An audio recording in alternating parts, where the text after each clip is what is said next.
Assalamualaikum warahmatullahi wabarakatuh. Kami dari kelompok 3 akan mempresentasikan hasil diskusi kami yang berjudul Bahan Tambahan dalam Kosmetik. Kami dari kelompok 3 yang beranggotakan Sinta Zulfa Ivani, Vina Nur Rahmaniyah, Miftahun Nafil Ummah, dan Isnahayun Nur Latifah. Pertama-tama kita akan membahas tentang pengertian kosmetik. Kosmetik berasal dari kata kosmin dari bahasa Yunani yang berarti berhias. Bahan yang dipakai dalam usaha untuk mencantik diri ini dahulunya itu diramu dari bahan-bahan alami yang terdapat di sekitarnya. Sekarang, kosmetik dibuat manusia tidak hanya dari bahan alami, tetapi juga bahan buatan untuk maksud meningkatkan kecantikan. Wasita Atmajah 1997.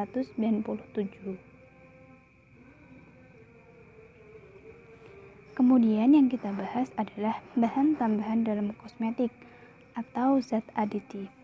Zat aditif mempunyai berbagai manfaat. Di antaranya adalah memungkinkan manufakturing produk berbagai struktur seperti krim, gel, pasta, lotion, prenis, stick, bubuk, dan aerosol.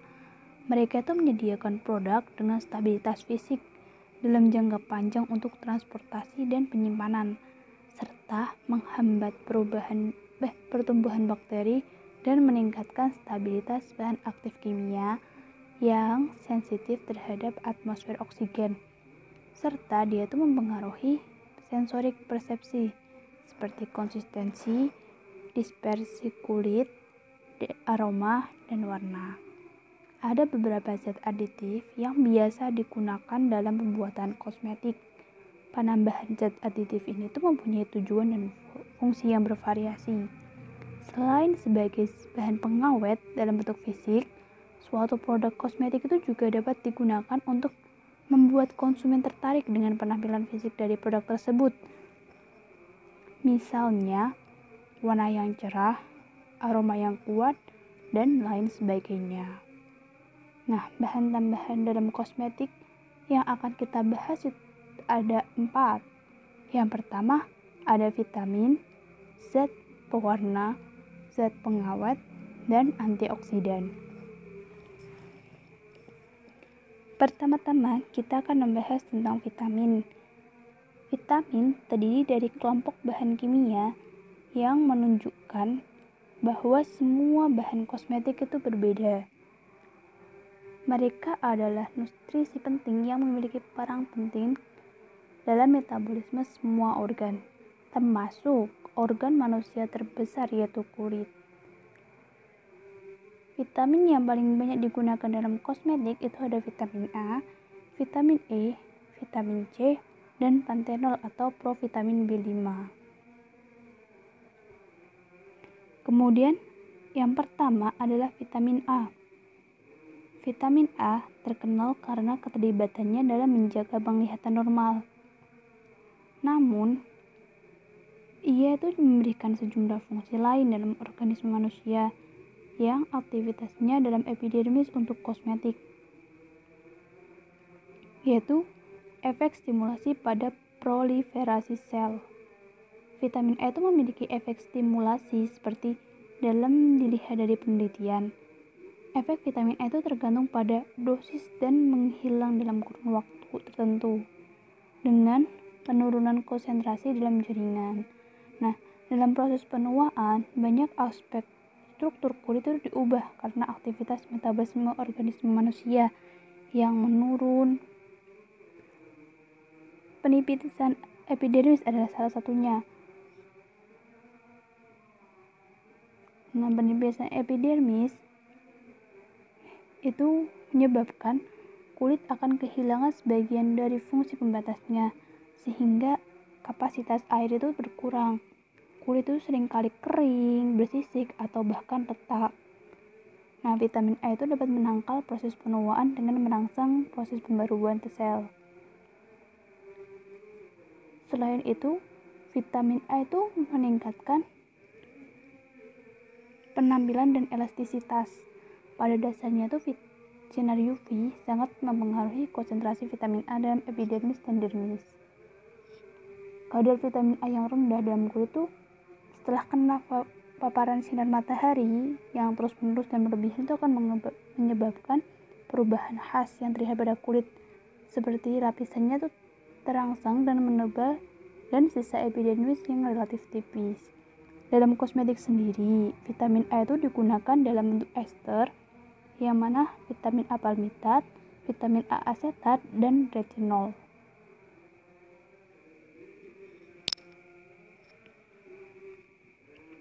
Kemudian vitamin C atau L-asam ascorbat itu merupakan antioksidan non-enzimatik yang larut dalam air. Senyawa ini itu merupakan bagian dari sistem pertahanan tubuh terhadap senyawa oksigen reaktif dalam plasma dan sel. Asam ascorbat berperan sebagai reduktor untuk berbagai radikal bebas. Selain itu juga meminimalkan terjadinya kerusakan yang disebabkan oleh stres oksidatif. Vitamin C itu sebagai antioksidan bekerja menangkap radikal bebas yang ada dalam kulit. Molekul antioksidan itu berfungsi sebagai sumber labil yang akan berikatan dengan radikal bebas. Dalam proses ini, antioksidan itu mengikat energi yang akan digunakan untuk pembentukan radikal bebas baru, sehingga ada reaksi oksidasi terhenti. Nah, secara tidak langsung itu vitamin C dapat meredam aktivitas dengan cara mengubah tokoferol menjadi bentuk tereduksi. Nah, untuk 3 fungsi utama vitamin C pada kulit yaitu sebagai antioksidan yang kuat untuk melindungi kulit terhadap pengaruh negatif faktor luar seperti polusi, matahari, iklim, AC, asap rokok, dan sebagainya. Kemudian juga merangsang pembentukan dan peningkatan produksi kolagen kulit yang akan menjaga kekenyalan, kelenturan, serta kehalusan kulit. Selain itu, fungsi utama juga untuk mencerahkan kulit. Nah, kemudian ada vitamin E. Vitamin E sendiri adalah antioksidan fase lipid utama tubuh, yang mana terdiri dari 8 bentuk molekuler, 4 tokoferol, dan 4 tokotrienol. Kegunaan vitamin E dalam kosmetik adalah sebagai berikut. Yang pertama, ada antioksidan yang melindungi sel dari kerusakan oksidasi, menangkap radikal bebas. Kemudian yang kedua, memelihara kelenturan dan kekenyalan kulit. Yang ketiga, melindungi dari radiasi sinar matahari yang dapat menyebabkan penuaan dini. Yang keempat, mencegah kerusakan kulit. Dan yang terakhir, menambah kelembapan kulit.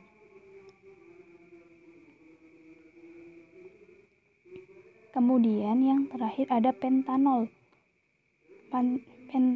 Pantenol ini merupakan analog alkohol aktif dari kelompok B kompleks yang merupakan konstituen normal kulit dan rambut. Nah, asam pantotenat ini juga disebut sebagai vitamin B5. Penggunaannya itu didasarkan pada peran ganda sebagai prekursor vitamin dan sebagai bahan dengan sifat kosmetik yang ideal. Ketika itu dioleskan, pantenol itu akan diserap oleh kulit dan dapat biokonversi menjadi asam pantotenat. Karena itu, pantenol memberikan fungsi B5. Nah, pantenol itu bertindak sebagai pelembab kulit yang memberikan rasa halus dan ringan pada kulit tanpa berminyak dan lengket. Karena ditoleransi baik oleh kulit, itu merupakan bahan yang ideal dan banyak digunakan dalam produksi perawatan bayi serta produk kulit sensitif. Pantenol tidak hanya menunjukkan efek menenangkan, tetapi juga efek yang menguntungkan pada rambut.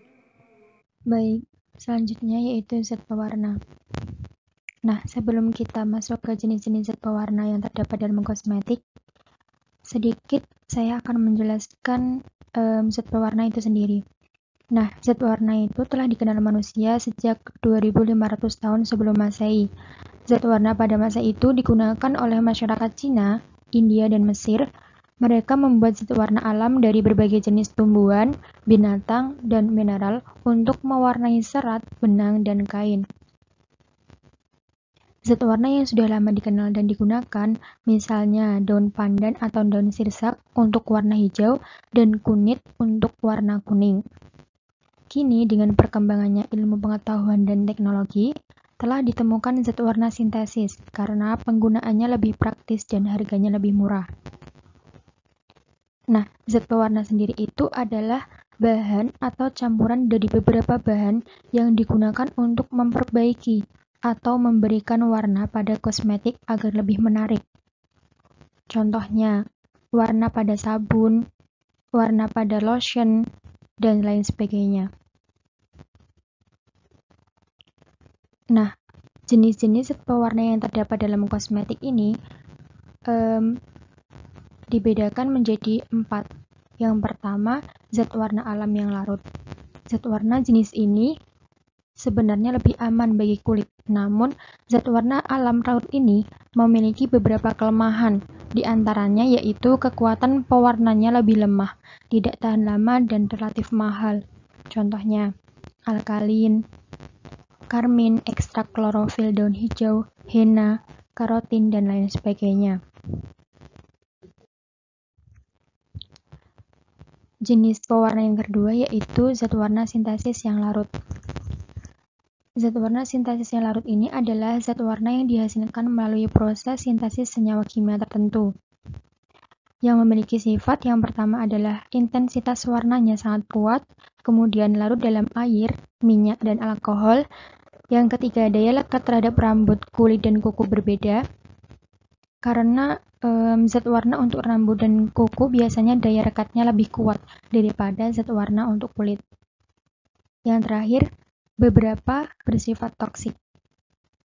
Sehingga perlu hati-hati menggunakan produk kosmetik yang mengandung zat warna jenis ini. Jenis yang ketiga adalah pigmen-pigmen alam. Nah, pigmen alam ini biasanya berasal dari tumbuhan, hewan, atau pigmen warna yang terdapat pada tanah, contohnya aluminium silikat. Nah, gradasi warna yang terdapat pada aluminium silikat sangat dipengaruhi oleh kandungan besi oksida atau mangan oksidanya, misalnya warna kuning, coklat, coklat tua, merah bata, dan sebagainya. Keunggulan dari pigmen-pigmen alam ini adalah zat warna ini murni dan sama sekali tidak berbahaya, sementara kelemahannya yaitu warna yang dihasilkan tidak seragam. Jenis yang terakhir yaitu pigmen-pigmen sintesis. Misalnya besi oksida sintesis yang menghasilkan warna sintesis kuning, coklat, merah, dan warna violet. Kemudian ada zinc oksida dan titanium oxide menghasilkan pigmen sintesis putih.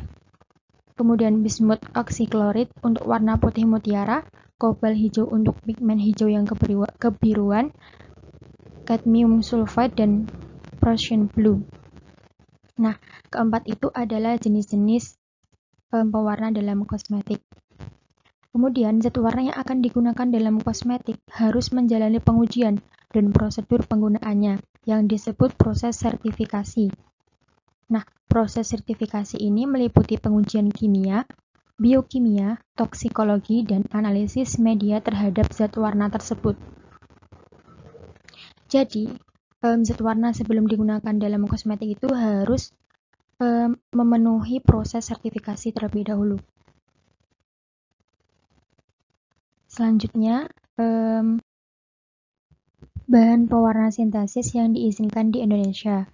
Yang pertama adalah pewarna amaran, di mana nomor indeks warnanya adalah amaran CI Food Red 916185, di mana batas maksimum penggunaannya adalah secukupnya. Yang kedua ada biru berlian, nomor indeks warna Brilliant Blue FCV CI 42090, batas maksimum penggunaannya adalah secukupnya. Yang ketiga ada eritrosin, nomor indeks warna Food Red 2 eritrosin CI 45430, batas maksimum penggunaannya adalah secukupnya. Dan masih banyak lagi bahan pewarna sintesis yang diizinkan di Indonesia. Dapat dilihat di PPT ya. Selanjutnya yaitu pengawet yang akan dijelaskan oleh rekan saya. Oke, slide selanjutnya adalah pengawet. Zat pengawet menurut Permenkes RI nomor 445 garis miring Menkes garis miring PER garis miring 5 garis miring 1998 adalah zat yang dapat mencegah kerusakan kosmetika yang disebabkan oleh mikroorganisme. Dalam suatu produk sering ditambahkan pengawet untuk menstabilkan sediaan dari degradasi kimia dan fisika yang berhubungan dengan kondisi lingkungan. Sumber dari Barel tahun 2001.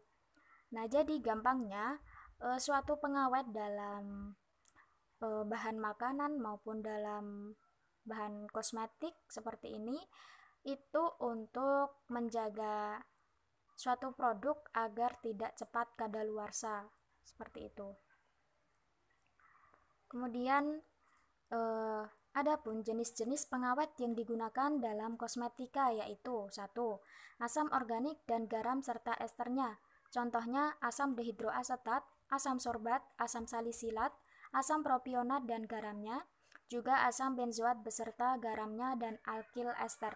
Nah, yang paling sering digunakan adalah 4-hydroxybenzoic acid atau umumnya dikenal sebagai paraben. Kemudian yang kedua ada amina, amida, piridin, dan garam benzalkonium. Contohnya triklokarbon, heksamidin, kloreksidin, dan benzalkonium klorida. Kemudian yang ketiga ada aldehid dan pengawet yang melepaskan formaldehid. Contoh yang paling sering digunakan adalah formaldehid yang dikenal sebagai oksimetilen atau biasa disebut formalin. Nah, biasanya formalin ini digunakan dalam media yang berair seperti sampo, gel mandi, sabun cair untuk cuci tangan, dan lain-lain. Nah, formalin ini memiliki kekurangan atau efek samping, misalnya dapat menyebabkan alergi, kemudian menimbulkan gas yang iritan yang dapat menyebabkan mata berair, kemudian dapat menyebabkan sensasi terbakar pada mata dan tenggorokan, bahkan dapat menyebabkan seseorang ini susah bernafas juga kalau sudah parah. Nah, berdasarkan keputusan Cosmetic Toiletry and Fragrance Association atau CTFA dan EU Scientific Committee on Consumers Product atau SCCP, ditetapkan bahwa batas maksimum pengawet ini didasarkan pada pelepasan kandungan formaldehidnya, yaitu maksimum formaldehid yang dilepaskan sebesar 0,2%. Contohnya, benzil hemiformal 0,15% sebanding dengan 0,044% formaldehid. Kemudian yang keempat ada fenol dan derivatnya, contohnya fenol, klorofen, dan triklosan. Kemudian ada alkohol dan derivatnya, contohnya bensil alkohol, fenoksietanol, dan klorobutanol. Kemudian ada derivat imidazol, contohnya klimbazol, DMDM hidantoin, imidazolidinilurea, dan urea diazolidnil. Pengawet lainnya contohnya bronidox dan metil isotiazolinon.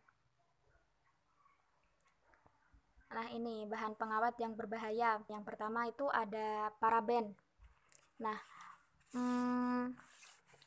paraben ini dari jangka panjang dapat meningkatkan resiko seseorang mengalami kanker payudara. Nah, karena paraben yang terserap di dalam kulit dapat menyebabkan ketidakseimbangan hormon tubuh. Salah satunya adalah menekan hormon estrogen. Kemudian yang kedua ada sodium lauret sulfat atau SLS dan sodium lauret sulfat atau SLES.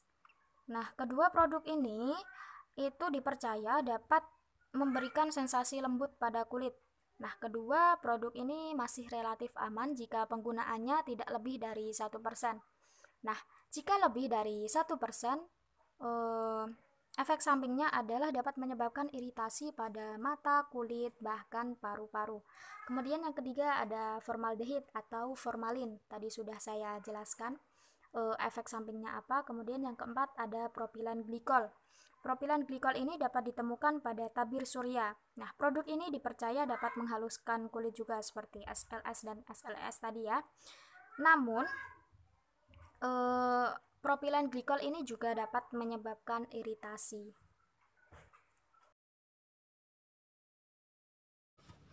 Selanjutnya, saya akan menjelaskan tentang antioksidan. Antioksidan sendiri adalah zat yang bisa memberi perlindungan endogen dan tekanan oksidatif eksogen dengan menangkap radikal bebas. Macam-macam dari antioksidan sendiri, yang pertama ada antioksidan primer, yaitu antioksidan primer yang merupakan zat atau senyawa yang dapat menghentikan reaksi berantai pembentukan radikal bebas yang melepaskan hidrogen. Antioksidan primer dapat berasal dari alam atau sintetis. Contohnya, antioksidan primer adalah ada beta hidroktoluen atau BHT. Reaksi antioksidan primer terjadi pemutusan rantai radikal bebas yang sangat reaktif. Kemudian diubah menjadi senyawa stabil atau tidak reaktif. Yang kedua, ada antioksidan sekunder. Antioksidan sekunder ini disebut juga antioksidan eksogeneus atau non-enzimatis. Prinsip kerja sistem antioksidan non-enzimatis yaitu dengan cara memotong reaksi oksidasi berantai dari radikal bebas atau dengan menangkap radikal tersebut, sehingga radikal bebas tidak akan bereaksi dengan komponen seluler. Contohnya vitamin E, vitamin C, beta-karotin, flavonoid, asam lipoat, asam urat, bilirubin, melatonin. Yang ketiga ada antioksidan tersier. Nah, kelompok antioksidan tersier ini meliputi sistem enzim DNA repair dan metionin sulfoksida reduktase. Enzim-enzim ini berperan dalam perbaikan biomolekuler yang rusak akibat reaktivitas radikal bebas. Manfaat dari antioksidan sendiri, yang pertama dapat mencegah penyakit kardiovaskular. Yang kedua bisa menjaga kemampuan kognitif. Yang ketiga bisa mencegah kanker. Kemudian meningkatkan imunitas tubuh. Dan yang kelima meningkatkan kerja organ tubuh. Yang terakhir mencegah penuaan dini. Sekian presentasi dari kelompok kami.